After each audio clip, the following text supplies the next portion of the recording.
Assalamualaikum and good day.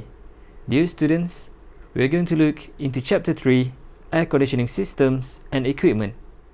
In this chapter, first we are going to look to the introduction of air conditioning system. Next, we are going to discuss the factors influencing the choice of equipment in subchapter 3.1. In subchapter 3.2, we are going to look to the general system classification.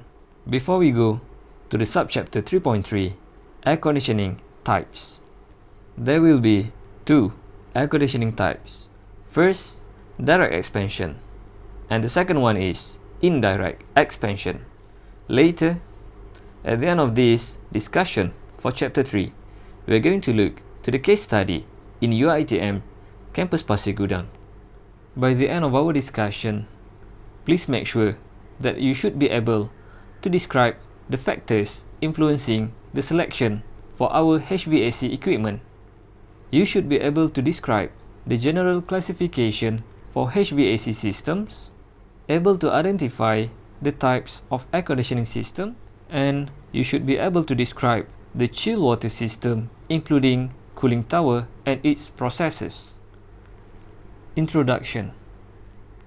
Dear students, the idea of conditioning a space is not a new idea. It's already been implemented back in the ancient Rome and ancient Egypt period. However, the system itself is not what it was back then. During the ancient Rome, they used a system called hypocaust to heat the internal environment of a building. This is the example of hypocaust system used in ancient Rome period.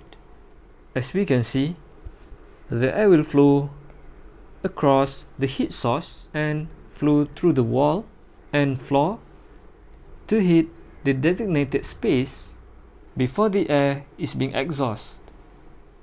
Meanwhile, in ancient Egypt period, they used the technique called evaporative cooling to cool the internal environment of a building. This is the example of evaporative cooling. Water will drop from the water supply in the form of droplets to the baffle. Baffle is used to slow down the droplets movement and increase the heat transfer period. As the warm air flows across the baffle, part of the heat will be removed and resulted in cool air. Due to increasing demand for human comfort year by year, it led to the need for more sophisticated equipment and control.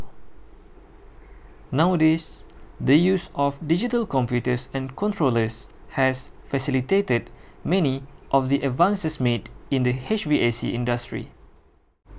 The terms HVAC representing heating, ventilating, and air conditioning. This is the example of modern air conditioning system. In modern air conditioning system, controllers and other electronic devices are used to increase the efficiency of the system.